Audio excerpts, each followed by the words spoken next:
ना शरीर ढीला छोड़ना, कई बार शरीर में कंपन आता है या कुछ भी नहीं होता तो भी आंख नहीं खोलनी, कोई पड़ोस में से कोई आवाज आती है तो भी आंख नहीं खोलनी। आप उस चीज को देखने में समय नहीं बिगाड़ें, उसको गुरुदेव के सामने का ध्यान बहुत दुर्लभ ध्यान होता है, उसको सिर्फ आप अनुभव करें। तो 15 मिनट तक आप आंख बिल्कुल नहीं खोलना, कुछ हो या नहीं हो। जिस समय गुरुदेव आएंगे उस समय आप सम्मान के रूप में अपने स्थान पे खड़े होके वापस बैठ जाएं, मोबाइल फोन बंद रखें। जी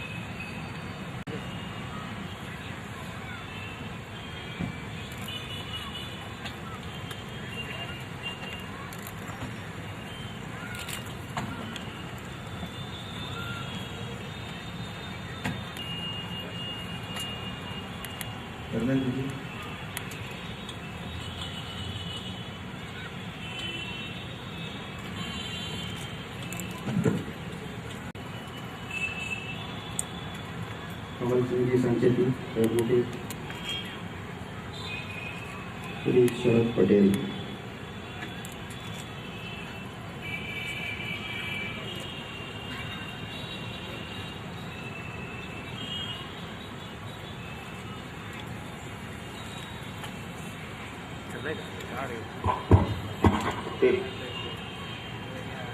देखिए, जिस बात के लिए, जिस काम के लिए आप लोग आए हो,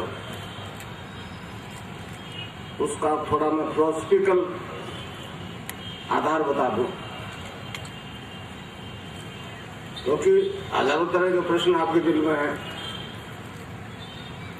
और ये बात परेशान कर रही है कि जो काम साइंस नहीं कर पा रही ये कैसे कर रहे हैं।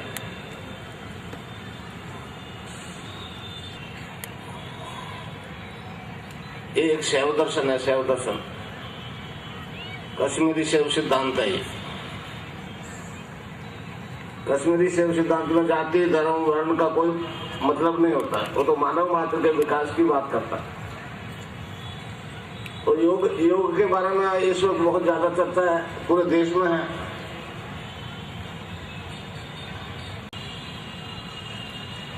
भारतीय योग दर्शन का तो मूल उद्देश्य मोक्ष है, रोग है ही नहीं।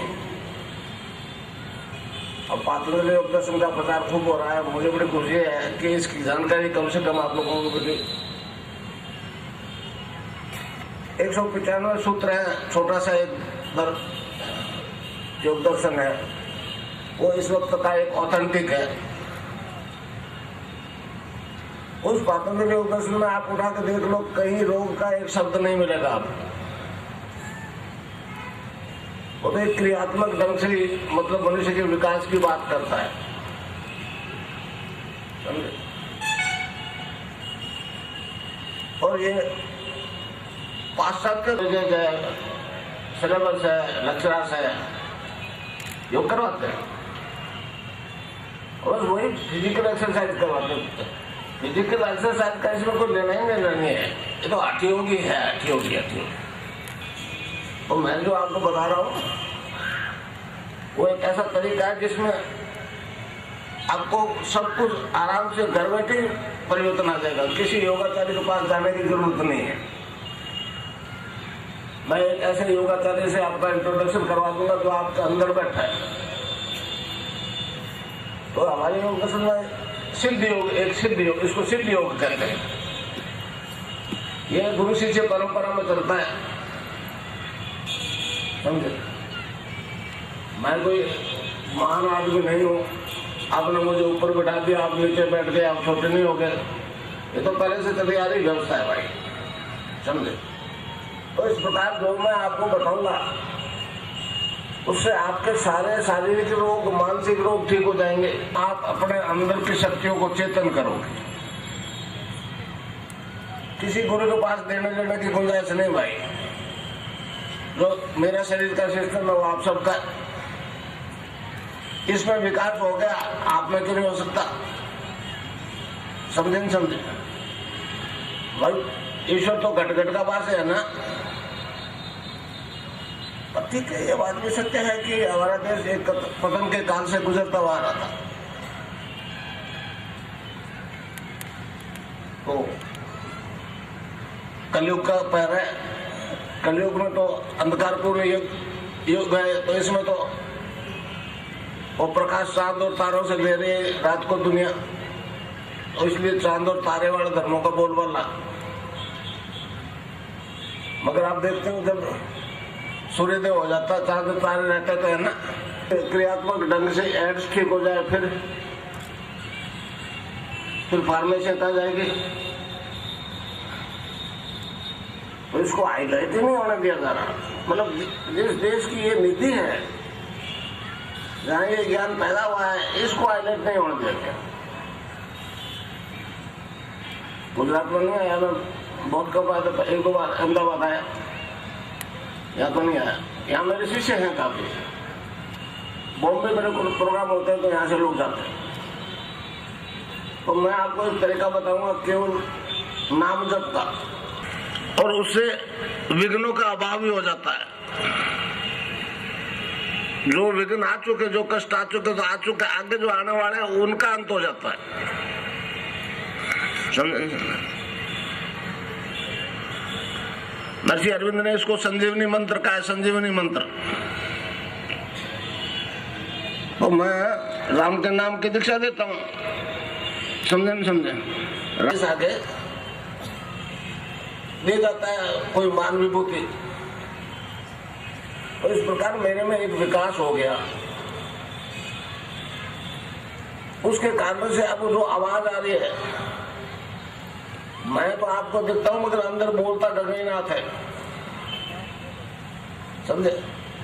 स्वामी विवेकानंद जी का उदाहरण तो मैं आपको अमेरिका में स्पीच देते रहे, तो जो ज्ञान किताबी था वो याद, वो तो बोल दिया। अब स्टेज पे गए तो सोचा अब क्या बोलूंगा आज, यही चले गए। उतरने के बाद में कहा कि मैं तो डर रहा था, मगर मुझे याद नहीं मैंने क्या कहा, समझे?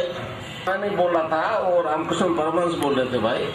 तो जो मैं बोल रहा हूँ ना, ठीक है, मैं आपको मैं दिखता हूँ, इसमें कोई शक ही नहीं है, परंतु ये परिवर्तन जो है आप में आएगा, वो जो नाम बताया मैंने, नाम का ईश्वर का जपने के लिए तो है, नहीं तो नहीं आएगा। और आड़ा जाड़ा कुछ नहीं है भाई,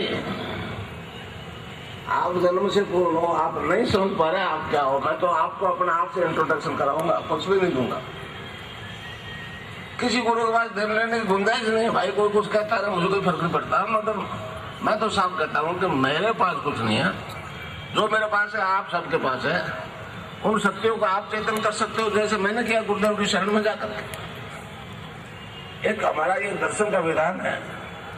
तो इस प्रकार शब्द से सृष्टि की उत्पत्ति हुई, उसको आधार मान करके शब्द ब्रह्म से परब्रह्म की प्राप्ति का सिद्धांत। गीता में कहा है ना, ओम तत्सत से ये सब कुछ पैदा हुआ, रचा गया। सभी ईश्वरवादी धर्म मानते हैं इस बात को, शब्द से सृष्टि की उत्पत्ति। तो ये शरीर शब्द से पैदा हुआ। अब वापस शब्द में बदलने की बात कोई नहीं कहता, केवल हमारा दर्शन है। 5 तत्वों से शरीर बनाना, आकाश, वायु, जल, अग्नि, पृथ्वी, और पृथ्वी से अवसर पैदा हुआ।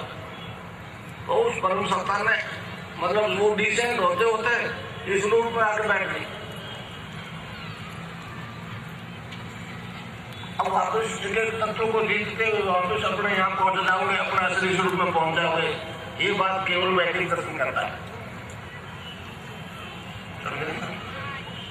ये अधोगमन की प्रक्रिया है, मतलब अधोगमन तो हो रहा है दुनिया अंदर। जो की बात तो यही देश करता था, ये एक पतन के काल से था।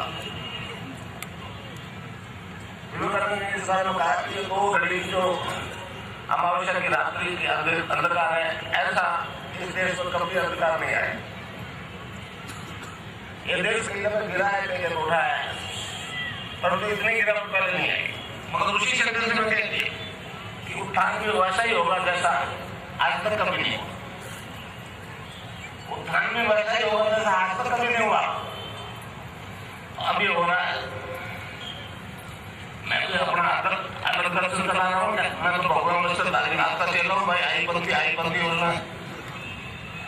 सभी समाधि निर्भीक समाधि, ये चेतन समाधि है, जड़ समाधि नहीं है। कई लोग लेते हैं जमीन में 2-2 घंटे 2-2 दिन 3 दिन रहते हैं, वो जड़ समाधि होती है, ये चेतन समाधि है। तो इसमें जब सभी समाधि में रहोगे जब तक तो आपको बाहर की आवाजें सुनाई देगी। जब निर्विघ्न में पहुंच जाओगे तो फिर आपके अलावा कोई है ही नहीं, फिर आवाज नहीं सुनाई जाए, कितना ही बम फूटे।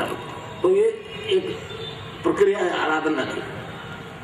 तो इस प्रकार अब लोग क्यों, एक डॉक्टर मेरे पास आया कैंसर का, ये इनक्योरेबल क्यों है, क्योरेबल क्यों है, आपको बता रहा हूं। ये मनुष्य के अंदर राम और रावण का युद्ध जो है अनादिकाल से चलता है। इस वक्त राम वाले कमजोर पड़ रहे हैं, रावण वाले ताकतवर पड़ रहे हैं। मगर बैठा तो राम भी आपके अंदर ही है ना, उसको करो चेतन देखो, रावण नजदीक नहीं रहता, रोग कहाँ जाएगा, रोग तो नजदीक नहीं रहेगा। वो कैंसर के डॉक्टर ने कहा, मैंने कहा कि आप कैंसर को ठीक नहीं कर पा रहे।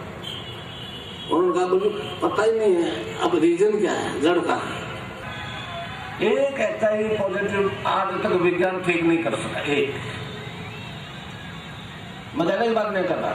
और हमारे इस योग से तो हजारों हैं मेरे पास, नेगेटिव और पॉजिटिव दोनों रिपोर्ट है ब्रेन बैक से की, वेबसाइट में डाली हुई मैंने, समझ।